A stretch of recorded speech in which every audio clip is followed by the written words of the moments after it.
Hi everyone, welcome to Mountain Home Stories. Today I am going to start off with the novel Animal Farm by George Orwell. Animal Farm is considered a satire and a fable based on George Orwell's use of simple language and animal characters that teach the readers a moral or a lesson. I am going to include the meanings of the difficult words so that it will be easier for all of you to understand the story. I'm certain that all of you are going to enjoy this story, and I hope it will serve as a wonderful way to sharpen your English as you hear the story or as you read along with me. A gentle reminder, if you are new to my channel, then please consider subscribing to it. And now let's start off with this wonderful novel, Animal Farm by George Orwell. Chapter 1.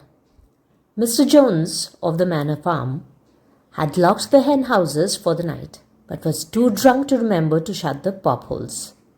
Pop-holes are an opening in animal housing through which an animal may pass in and out.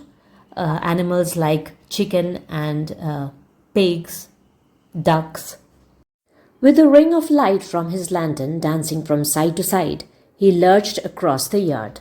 Lurched means unstable walking, to stagger. So he lurched across the yard, kicked off his boots at the back door, drew himself a last glass of beer from the barrel in the scullery. A scullery is a room where the messy parts of the kitchen work is done, like washing, bulk food preparation, storing less used items. So it is that part of the room, that part of the kitchen. And made his way up to bed, where Mrs. Jones was already snoring. As soon as the light in the bedroom went out, there was a stirring and a fluttering all through the farm building. Word had gone round during the day that old Major, the prize middle white boar — boar means a male pig — had had a strange dream on the previous night and wished to communicate it to the other animals. It had been agreed that they should all meet in the big barn. A barn is a large farm building for storing crops. So they should all meet in the big barn as soon as Mr. Jones was safely out of the way. Old Major, so he was always called, though the name under which he had been exhibited was Willingdon Beauty, was so highly regarded on the farm that everyone was quite ready to lose an hour's sleep in order to hear what he had to say. At one end of the big barn, on a sort of raised platform, Major was already ensconced on his bed of straw, under a lantern which hung from a beam.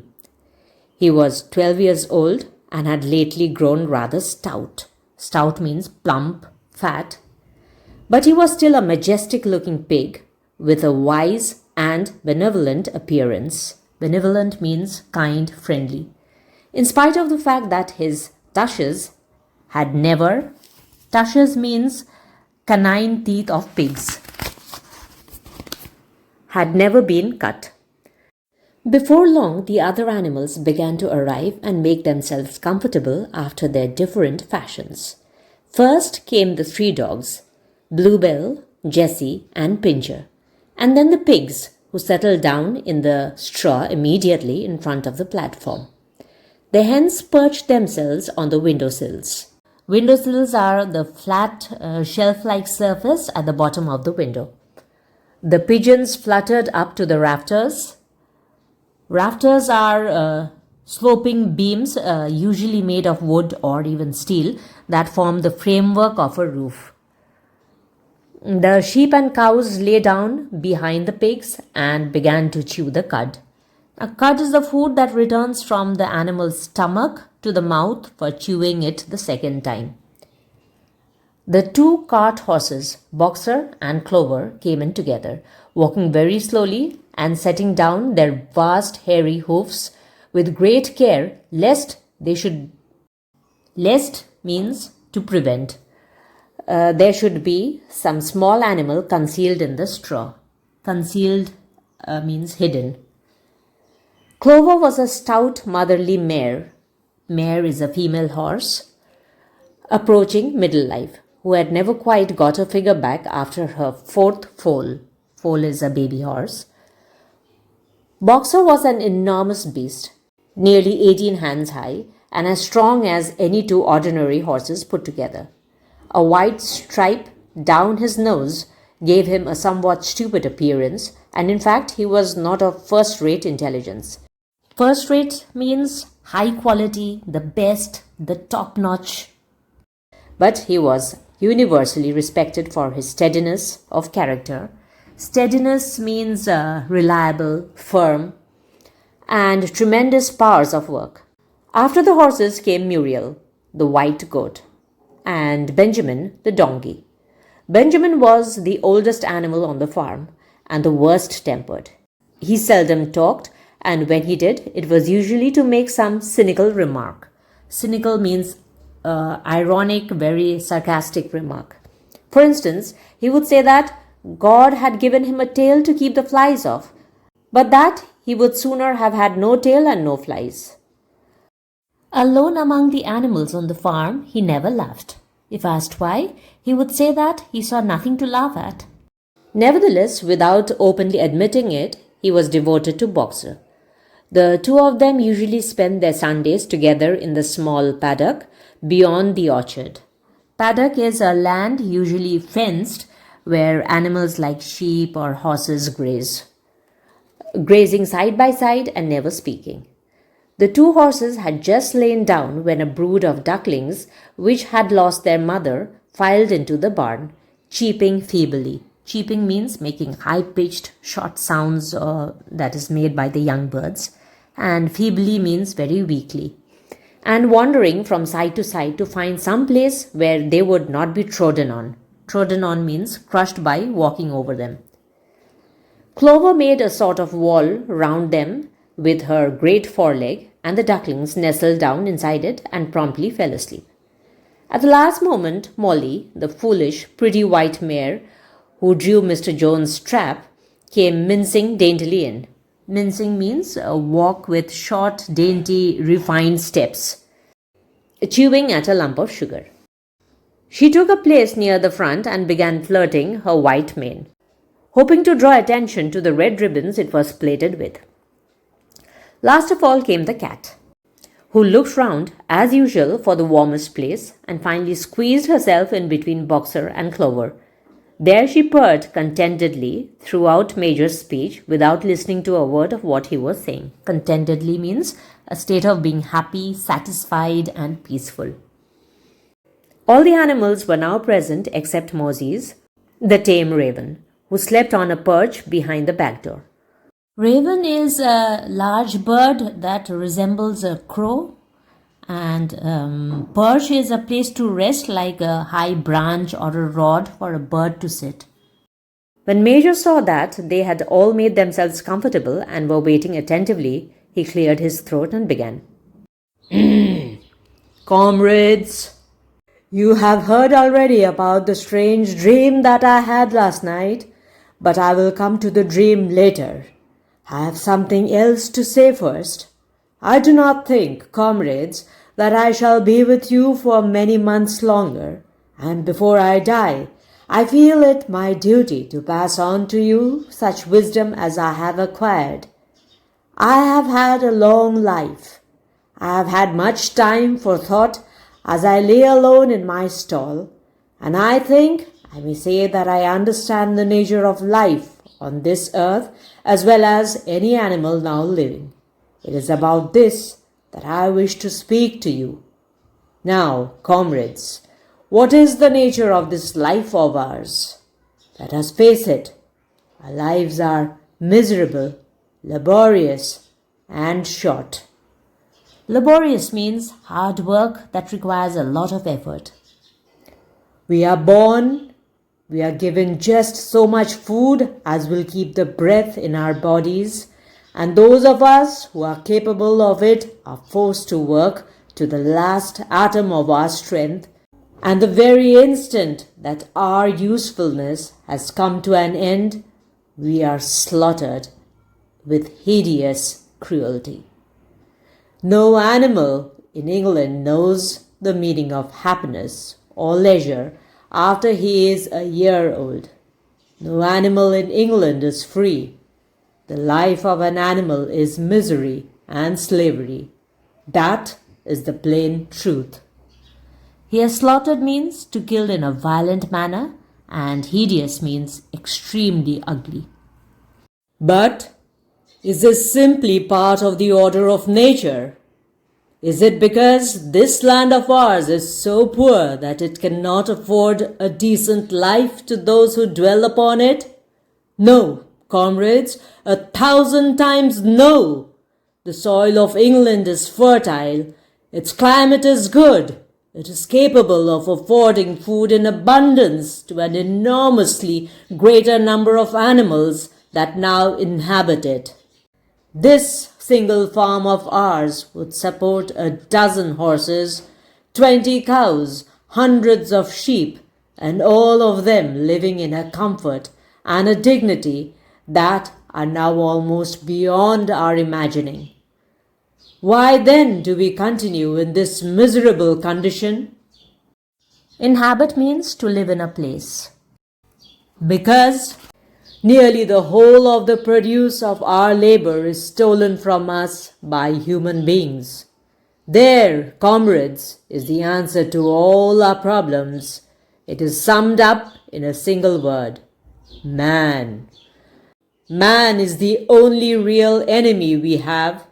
Remove man from the scene, and the root cause of hunger and overwork is abolished forever.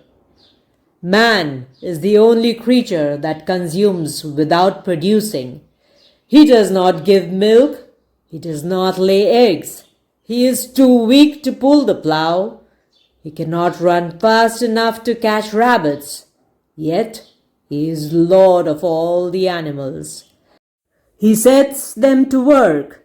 He gives back to them the bare minimum that will prevent them from starving, and the rest keeps for himself.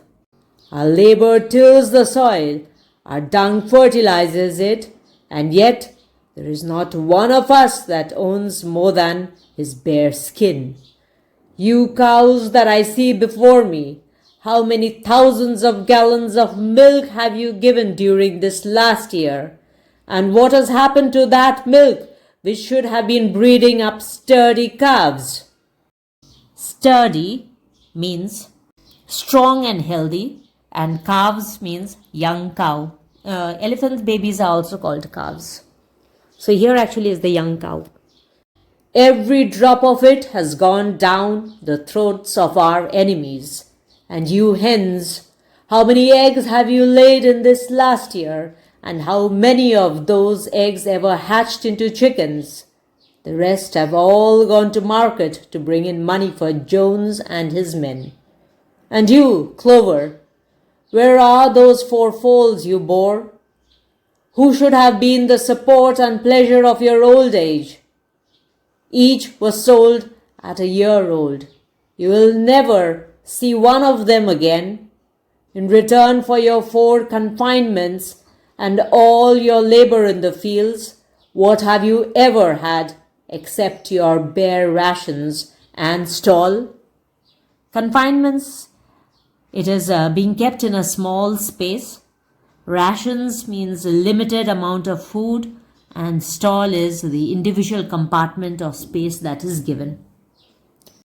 And even the miserable lives we lead are not allowed to reach their natural span. For myself, I do not grumble, for I am one of the lucky ones. I am 12 years old and have had over 400 children. Such is the natural life of a pig. But no animal escapes the cruel knife in the end. You young pokers who are sitting in front of me, every one of you will scream your lives out at the block within a year. Pokers are the pigs that have been fattened for their meat. To that horror we all must come. Cows, pigs, hens, sheep, everyone, even the horses and the dogs have no better fate. You, boxer, the very day that those great muscles of yours lose their power, Jones will sell you to the knacker, who will cut your throat and boil you down for the foxhounds. Knacker means a place where horses and other animals are sent to be slaughtered when they become too old or they become sick or they are not able to work anymore. And foxhounds are they are the medium-sized, athletic, short-haired scent hounds. Primarily, they are bred to hunt foxes in packs. They have incredible stamina and they have loud barks and they have this scenting ability. As for the dogs, when they grow old and toothless, Jones ties a brick round their necks and drowns them in the nearest pond. Is it not crystal clear, then, comrades, that all the evils of this life of ours spring from the tyranny of human beings? Only get rid of man, and the produce of our labor would be our own. Almost overnight, we could become rich and free. What then must we do? Why work night and day, body and soul, for the overthrow of the human race? That is my message to you, comrades. Rebellion! I do not know when that rebellion will come. It might be in a week or in 100 years. But I know, as surely as I see the straw beneath my feet, that sooner or later justice will be done. Fix your eyes on that, comrades, throughout the short remainder of your lives.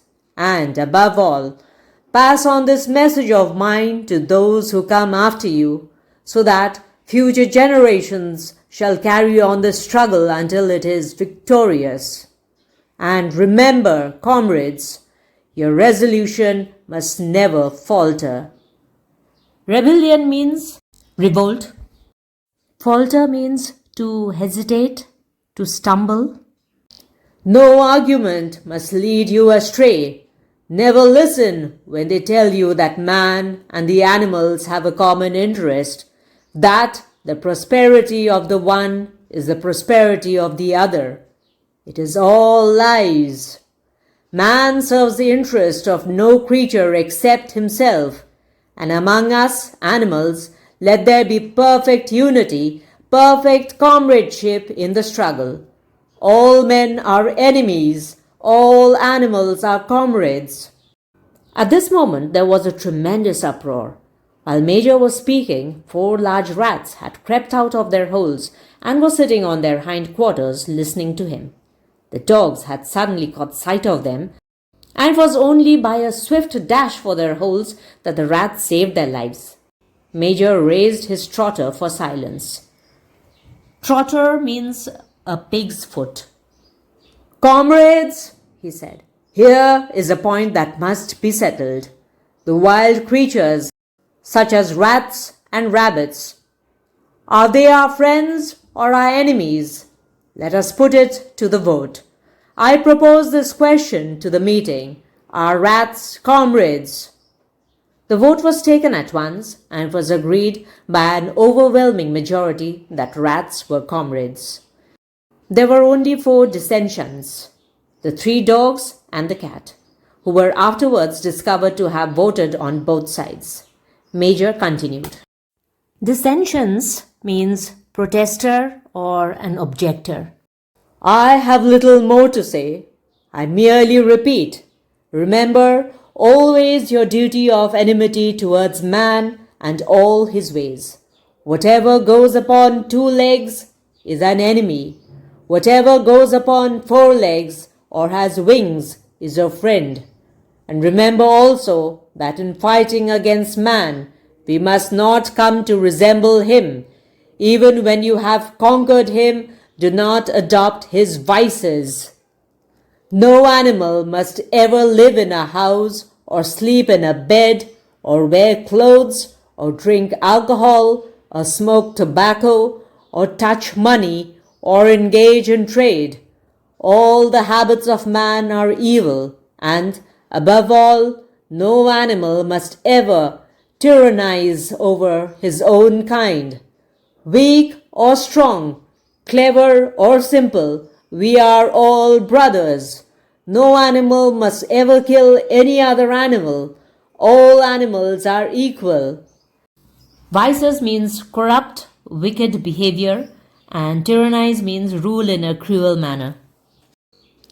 And now, comrades, I will tell you about my dream of last night. I cannot describe that dream to you. It was a dream of the earth as it will be when man has vanished. But it reminded me of something that I had long forgotten. Many years ago, when I was a little pig, my mother and the other sows used to sing an old song of which they knew only the tune and the first 3 words. I had known that tune in my infancy, but it had long since passed out of my mind. Sows are adult female pigs. Last night, however, it came back to me in my dream, and what is more, the words of the song also came back. Words, I am certain, which were sung by the animals of long ago and have been lost to memory for generations. I will sing you that song now, comrades. I am old and my voice is hoarse. But when I have taught you the tune, you can sing it better for yourselves. It is called Beasts of England. Old Major cleared his throat and began to sing. As he had said, his voice was hoarse, but he sang well enough, and it was a stirring tune, something between Clementine and La Cucaracha. The words ran. Clementine is an American folk song, and La Cucaracha is a Spanish song, and La Cucaracha actually means cockroach. The words ran, Beasts of England, beasts of Ireland, beasts of every London clime, hearken to my joyful tidings of the golden future time. Sooner or later the day is coming, tyrant man shall be overthrown, and the fruitful fields of England shall be trod by beasts alone. Rings shall vanish from our noses, and the harness from our back. Bit and spur shall rust forever, cruel whips no more shall crack. Riches more than mind can picture, wheat and barley, oats and hay, clover beans and mangel wurzel shall be ours upon that day.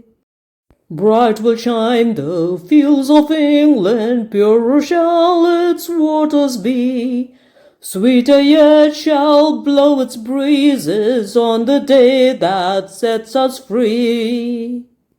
For that day we all must labor, though we die before it break. Cows and horses, geese and turkeys, all must toil for freedom's sake. Beasts of England, beasts of Ireland, beasts of every land and clime, hearken well and spread my tidings of the golden future time. The singing of this song threw the animals into the wildest excitement. Almost before Major had reached the end, they had begun singing it for themselves. Even the stupidest of them had already picked up the tune and a few of the words. And as for the clever ones, such as the pigs and dogs, they had the entire song by heart within a few minutes. And then, after a few preliminary tries, the whole farm burst out into Beasts of England in tremendous unison. The cows lowed it, the dogs whined it, the sheep bleated it, the horses whinnied it, the ducks quacked it. They were so delighted with the song that they sang it right through 5 times in succession and might have continued singing it all night if they had not been interrupted. Unfortunately, the uproar awoke Mr. Jones, who sprang out of bed, making sure that there was a fox in the yard. He seized the gun, which always stood in a corner of his bedroom, and let fly a charge of number 6 shot into the darkness. The pellets buried themselves in the wall of the barn, and the meeting broke up hurriedly. Everyone fled to his own sleeping place. The birds jumped onto their perches, the animals settled down in the straw, and the whole farm was asleep in a moment. The meaning of the word unison is at the same time, saying it together. The meaning of the word succession is following one after another. And the meaning of number 6 shot, it's a shotgun used for hunting squirrels, rabbits, birds. Number 6 refers to the size of the pellet in the shell of the gun. Chapter 2. 3 nights later, old Major died peacefully in his sleep. His body was buried at the foot of the orchard. This was early in March. During the next 3 months, there was much secret activity. Major's speech had given to the more intelligent animals on the farm a completely new outlook on life. They did not know when the rebellion predicted by Major would take place. They had no reason for thinking that it would be within their own lifetime, but they saw clearly that it was their duty to prepare for it. The work of teaching and organizing the others fell naturally upon the pigs, who were generally considered as being the cleverest of the animals. Preeminent among the pigs were 2 young boars named Snowball and Napoleon, whom Mr. Jones was breeding up for sale. Preeminent means being superior or better than the others. Napoleon was a large, rather fierce-looking Berkshire boar, the only Berkshire on the farm. Not much of a talker, but with a reputation for getting his own way. Snowball was a more vivacious pig than Napoleon, quicker in speech and more inventive, but was not considered to have the same depth of character. All the other male pigs on the farm were pokers. The word Berkshire boar, it is actually a British breed of pig, normally black with some white on the snout, lower legs and tip of the tail. Vivacious means lively and energetic. The word inventive is innovative, creative, and the word pokers are the pigs that are fattened for their meat. The best known among them was a small fat pig named Squealer, with very round cheeks, twinkling eyes, nimble movements, and a shrill voice. Nimble, the word nimble is agile, quick, lively. He was a brilliant talker, and when he was arguing some difficult point, he had a way of skipping from side to side and whisking his tail, which was somehow very persuasive. The others said of Squealer that he could turn black into white. Whisking is rapid movement from side to side. Persuasive is convincing, influential. These 3 had elaborated old Major's teachings into a complete system of thought to which they gave the name of animalism. Several nights a week after Mr. Jones was asleep, they held secret meetings in the barn and expounded the principles of animalism to the others. At the beginning, they met with much stupidity and apathy. Now, expounded word is elaborate and expand, and the meaning of apathy is lack of interest and unconcerned. Some of the animals talked of the duty of loyalty to Mr. Jones, whom they referred to as master, or made elementary remarks such as, "Mr. Jones feeds us. If he were gone, we would starve to death." Others asked such questions as, "Why should we care what happens after we are dead?"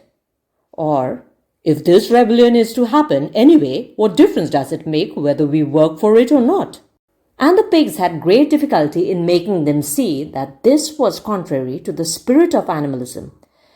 The stupidest questions of all were asked by Molly, the white mare. The very first question she asked Snowball was, "Will there still be sugar after the rebellion?" "No," said Snowball firmly. "We have no means of making sugar on this farm. Besides, you do not need sugar. You will have all the oats and hay you want." "And shall I still be allowed to wear ribbons in my mane?" asked Molly. "Comrade," said Snowball, "those ribbons that you are so devoted to are the badge of slavery. Can you not understand that liberty is worth more than ribbons? Molly agreed, but she did not sound very convinced. The pigs had an even harder struggle to counteract the lies put about by Moses, the tame raven. Moses, who was Mr. Jones's special pet, was a spy and a tale-bearer, but he was also a clever talker. He claimed to know of the existence of a mysterious country called Sugar Candy Mountain, to which all animals went when they died. It was situated somewhere up in the sky a little distance beyond the clouds, Moses said. In Sugar Candy Mountain, it was Sunday, 7 days a week. Clover was in season all the year round, and lump sugar and linseed cake grew on the hedges. The word clover is a small plant with pink and white flowers and leaves with 3 parts to them. Linseed is small reddish-brown seeds of the flax plant, and hedges, it is the fence or barrier made by rows of bushes at the edge of a garden. The animals hated Moses because he told tales and did no work. But some of them believed in Sugar Candy Mountain, and the pigs had to argue very hard to persuade them that there was no such place. Their most faithful disciples were the 2 cart horses, Boxer and Clover. These 2 had great difficulty in thinking anything out for themselves, but having once accepted the pigs as their teachers, they absorbed everything that they were told and passed it on to the other animals by simple arguments. They were unfailing in their attendance at the secret meetings in the barn and led the singing of Beasts of England, with which the meetings always ended. Now, as it turned out, the rebellion was achieved much earlier and more easily than anyone had expected. In past years, Mr. Jones, although a hard master, had been a capable farmer, but of late he had fallen on evil days. He had become much disheartened after losing money in a lawsuit. The word lawsuit means legal case, and had taken to drinking more than was good for him. For whole days at a time, he would lounge in his Windsor chair in the kitchen, reading the newspapers, drinking, and occasionally feeding Moses on crusts of bread soaked in beer. Now, Windsor chair is actually a wooden chair. And the meaning of the word lounge is to rest or relax. His men were idle and dishonest. The fields were full of weeds. The buildings wanted roofing. The hedges were neglected and the animals were underfed. June came and the hay was almost ready for cutting. On Midsummer's Eve, which was a Saturday, Mr. Jones went into Wellington and got so drunk at the Red Lion that he did not come back till midday on Sunday. The men had milked the cows in the early morning and then had gone on rabbiting, without bothering to feed the animals. When Mr. Jones got back, he immediately went to sleep on the drawing-room sofa with the news of the world over his face, so that when evening came, the animals were still unfed.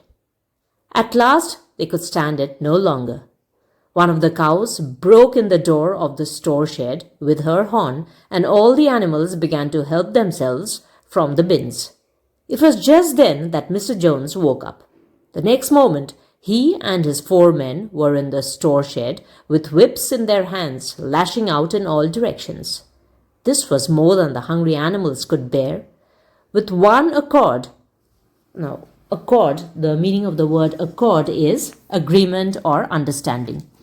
With one accord, though nothing of the kind had been planned beforehand, they flung themselves upon their tormentors. Jones and his men suddenly found themselves being butted and kicked from all sides. The situation was quite out of their control. They had never seen animals behave like this before, and this sudden uprising of creatures whom they were used to thrashing and maltreating just as they chose frightened them almost out of their wits. After only a moment or two, they gave up trying to defend themselves and took to their heels. A minute later, all 5 of them were in full flight down the cart track that led to the main road, with the animals pursuing them in triumph. The word triumph is victory. Mrs. Jones looked out of the bedroom window, saw what was happening, hurriedly flung a few possessions into a carpet bag, and slipped out of the farm by another way. Possessions is the belongings, and the meaning of the word carpet bag is a top opening suitcase bag which is made of two sections of carpet sewn together. Moses sprang off his perch and flapped after her, croaking loudly. Meanwhile, the animals had chased Jones and his men out onto the road and slammed the 5-barred gate behind them. The meaning of the word 5-barred gate, it is actually a wide wooden farm gate having 5 horizontal bars and 1 or 2 bars going from corner to corner. And so, almost before they knew what was happening, the rebellion had been successfully carried through. Jones was expelled and the manor farm was theirs. For the first few minutes, the animals could hardly believe in their good fortune. Their first act was to gallop in a body right round the boundaries of the farm, as though to make quite sure that no human being was hiding anywhere upon it. Then they raced back to the farm buildings to wipe out the last traces of Jones' hated reign. The harness room at the end of the stables was broken open. Now, the meaning of the word harness room is a storage space in a stable that is used for cleaning or repairing the sets of horse harnesses or saddles, etc. The harness room at the end of the stables were broken open. The bits, nose rings, the dog chains, the cruel knives with which Mr. Jones had been used to castrate the pigs and lambs were all flung down the well. The meaning of the word castrate is, it is a surgical removal of the male animal's testicles to control their behavior and reproduction.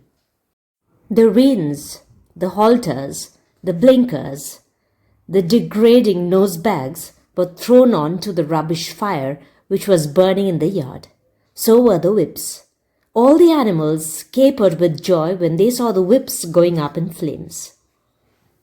The meaning of the word capered is leaped or jumped about in a lively manner. Snowball also threw on to the fire the ribbons with which the horses' manes and tails had usually been decorated on market days. "Ribbons," he said, "should be considered as clothes, which are the mark of a human being. All animals should go naked." When Boxer heard this, he fetched the small straw hat which he wore in summer to keep the flies out of his ears, and flung it on to the fire with the rest. In a very little while, the animals had destroyed everything that reminded them of Mr. Jones.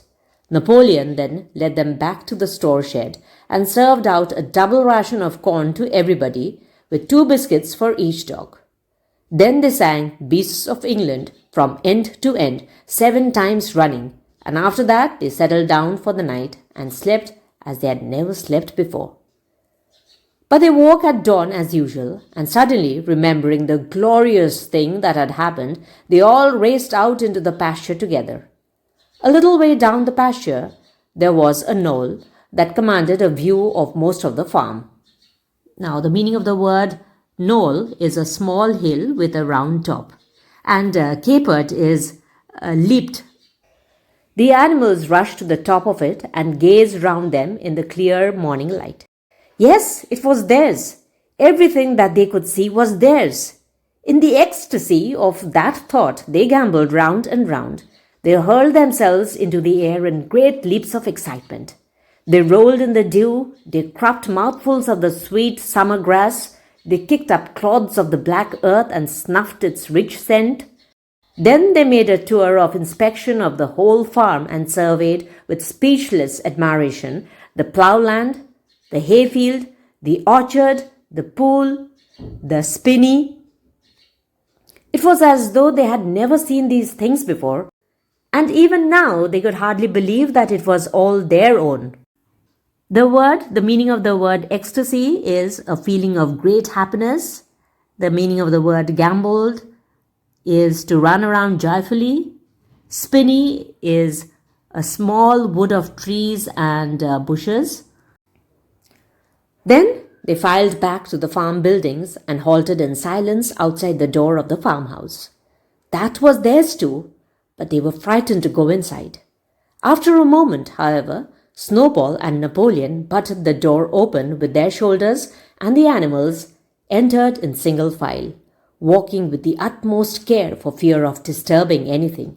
They tiptoed from room to room, afraid to speak above a whisper and gazing with a kind of awe at the unbelievable luxury, at the beds with their feather mattresses, the looking-glasses, the horsehair sofa, the Brussels carpet, the lithograph of Queen Victoria over the drawing room mantelpiece.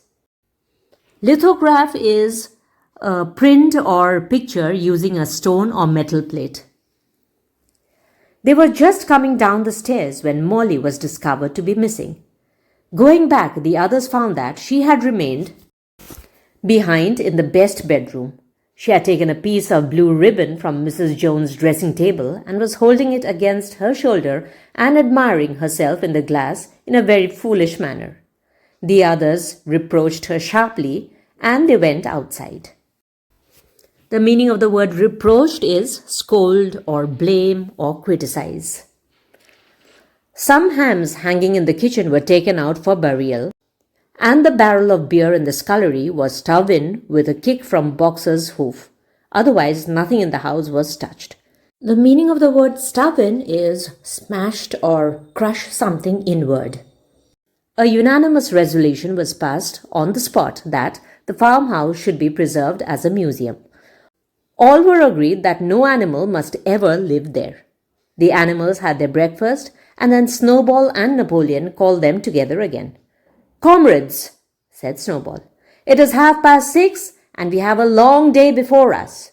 Today we begin the hay harvest, but there is another matter that must be attended to first."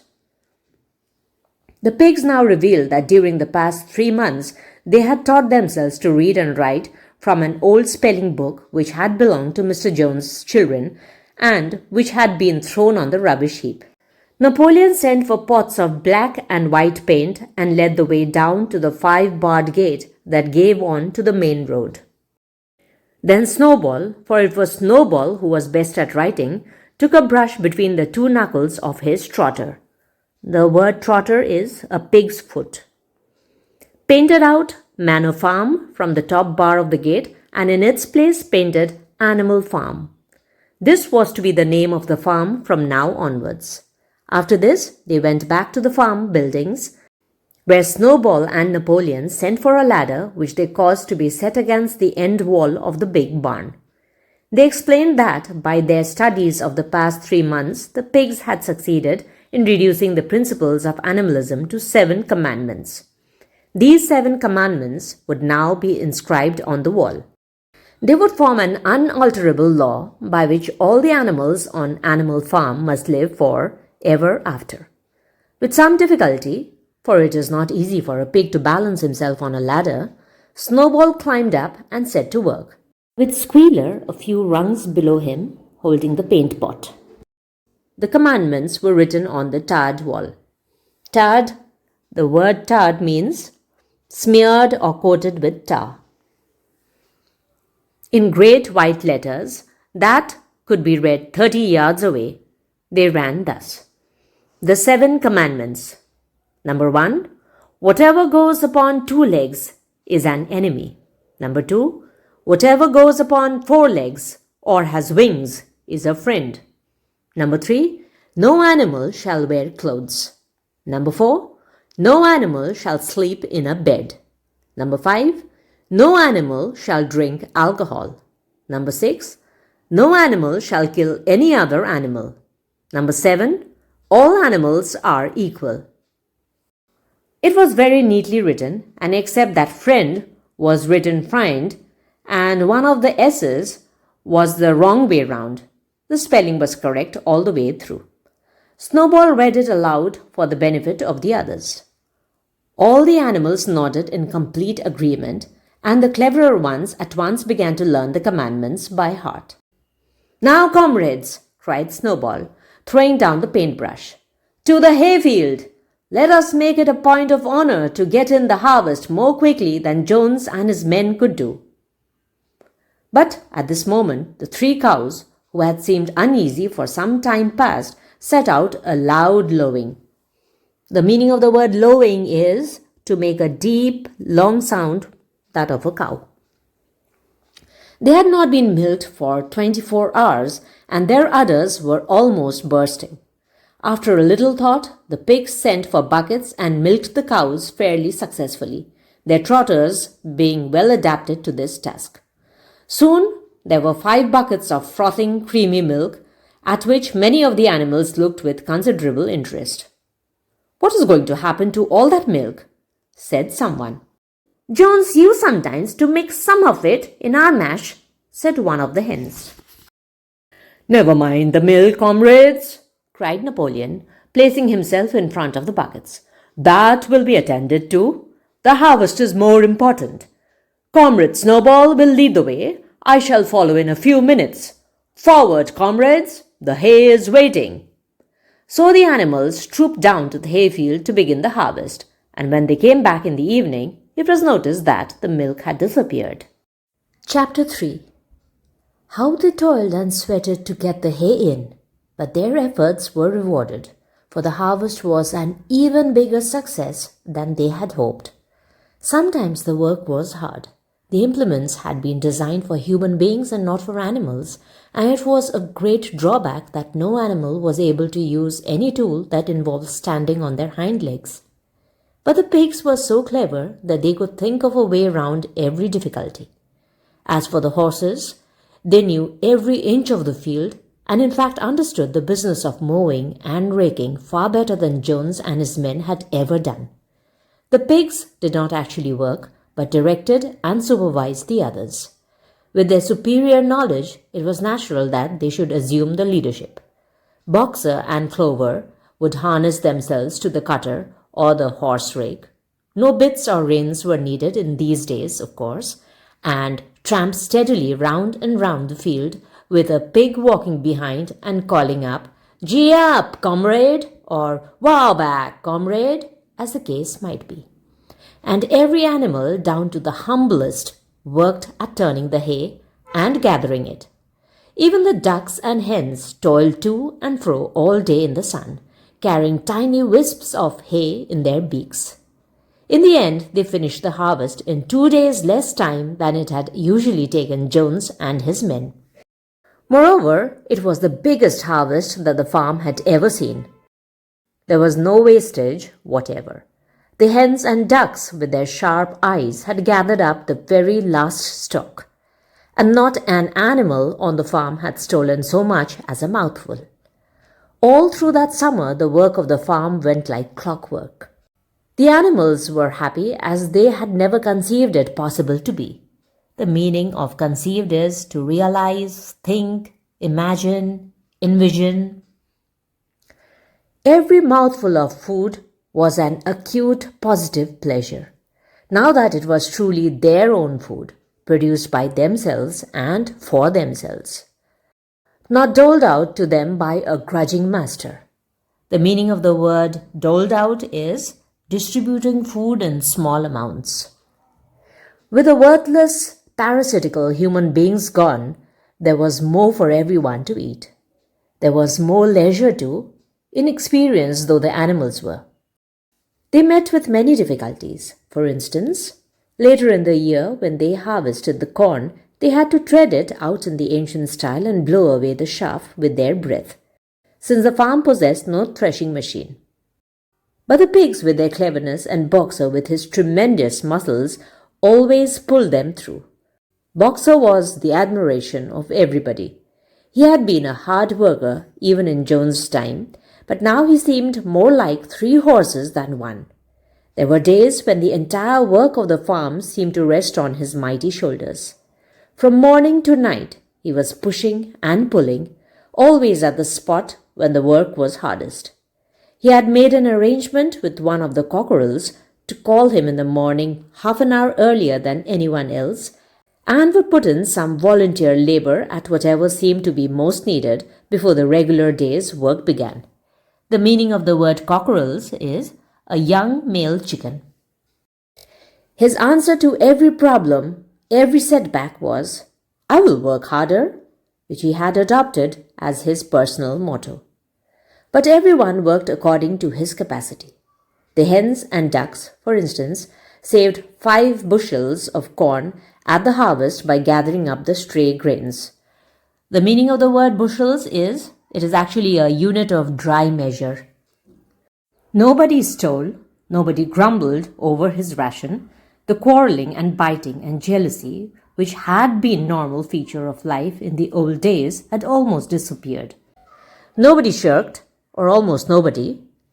The meaning of the word shirked is to avoid doing something that is unpleasant, especially because you are too lazy. Molly, it was true, was not good at getting up in the mornings and had a way of leaving work early on the ground that there was a stone in her hoof. And the behavior of the cat was somewhat peculiar. It was soon noticed that when there was work to be done, the cat could not be found.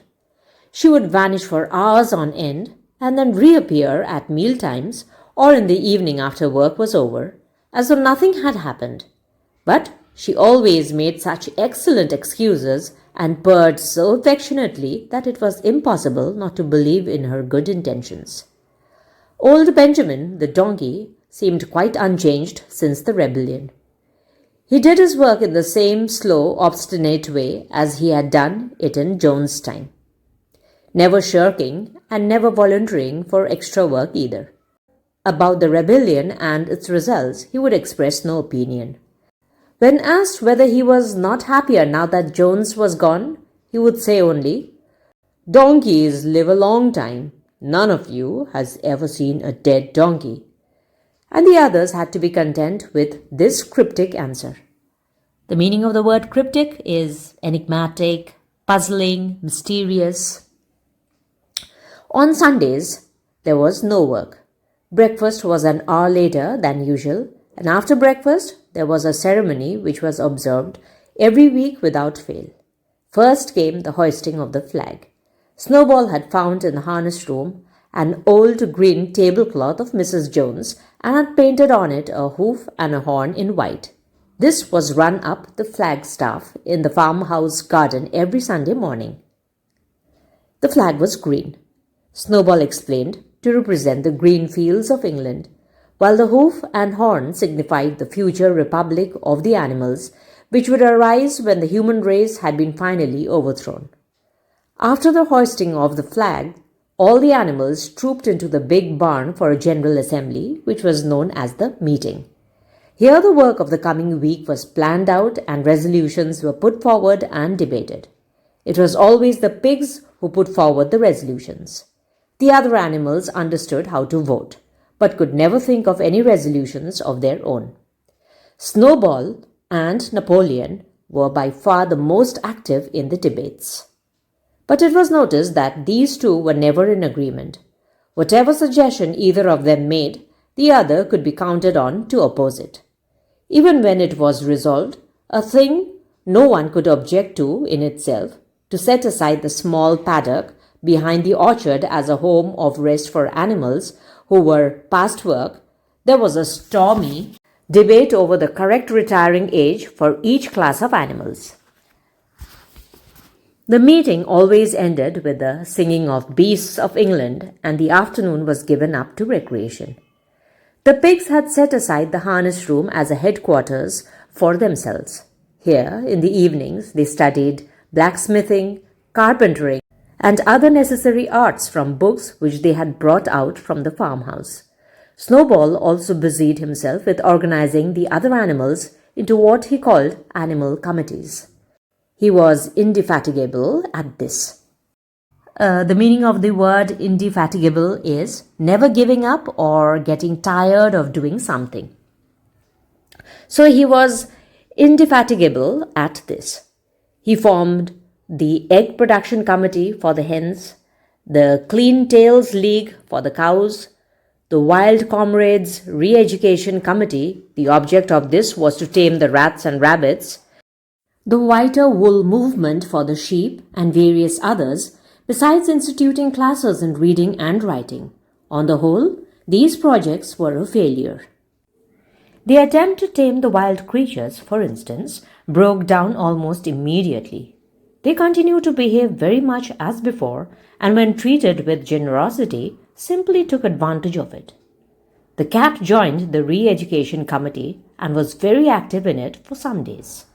She was seen one day sitting on a roof and talking to some sparrows who were just out of her reach. She was telling them that all animals were now comrades and that any sparrow who chose could come and perch on her paw, but the sparrows kept their distance. The reading and writing classes, however, were a great success. By the autumn, almost every animal on the farm was literate in some degree. As for the pigs, they could already read and write perfectly. The dogs learned to read fairly well, but were not interested in reading anything except the 7 Commandments.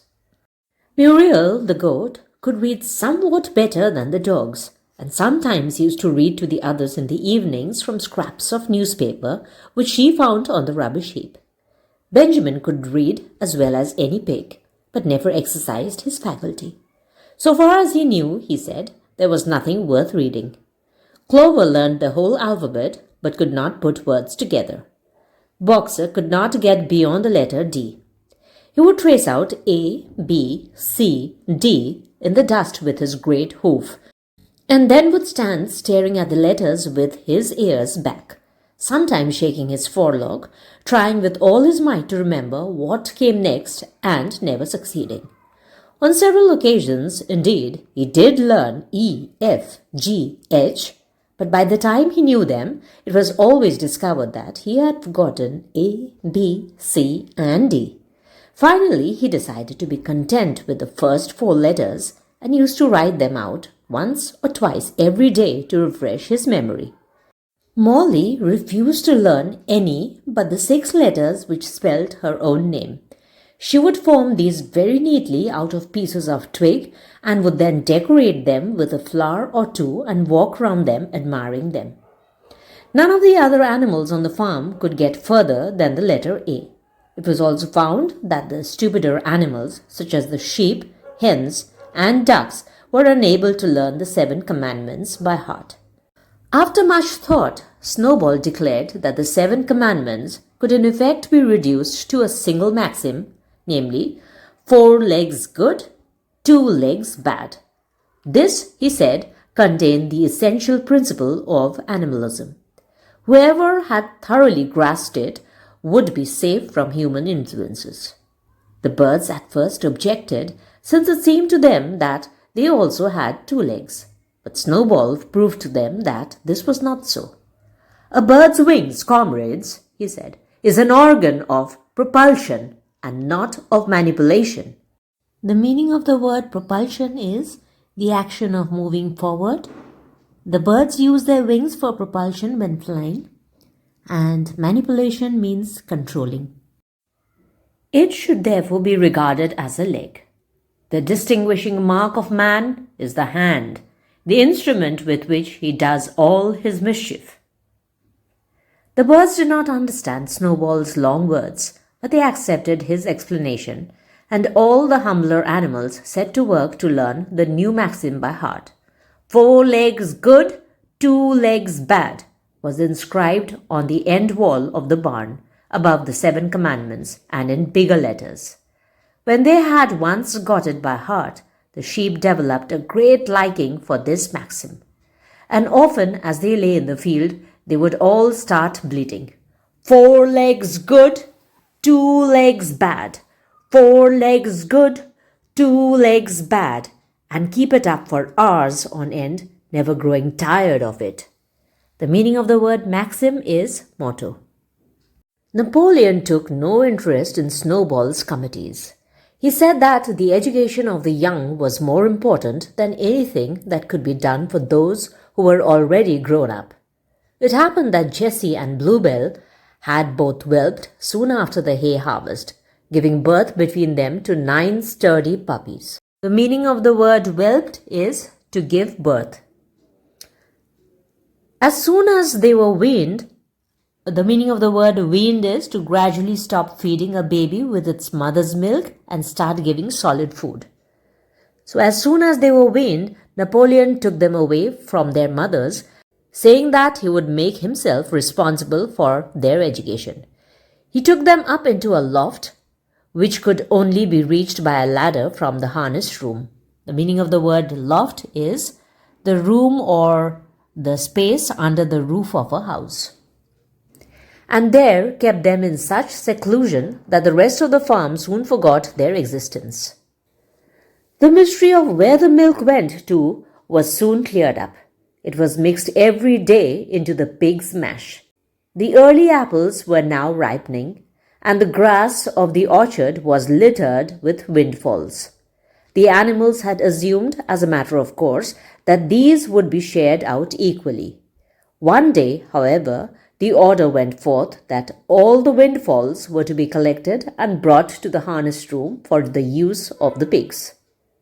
At this, some of the other animals murmured, but it was no use. All the pigs were in full agreement on this point, even Snowball and Napoleon. Squealer was sent to make the necessary explanation to the others. "Comrades," he cried, "you do not imagine, I hope, that we pigs are doing this in a spirit of selfishness and privilege. Many of us actually dislike milk and apples. I dislike them myself. Our sole object in taking these things is to preserve our health. Milk and apples, this has been proved by science, comrades, contain substances absolutely necessary to the well-being of a pig.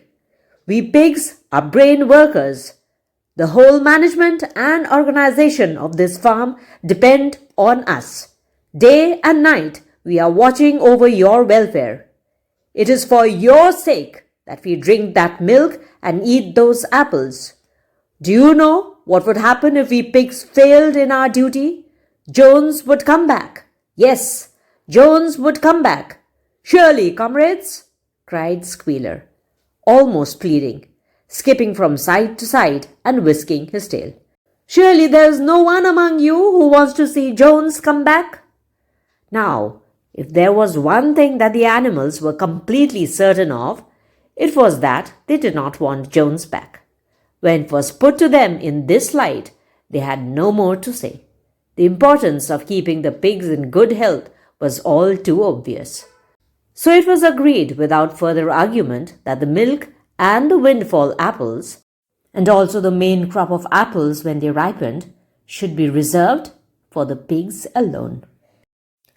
We'll continue with the next part of the story in another video. Hope you enjoyed reading this story with me. Leave me a comment and let me know about it. Please do like and share, and of course subscribe to my channel if you haven't done so. Hit on the notification bell for my next videos, and thank you so much for dropping by. Come back to hear me again. Till then, take care and bye-bye.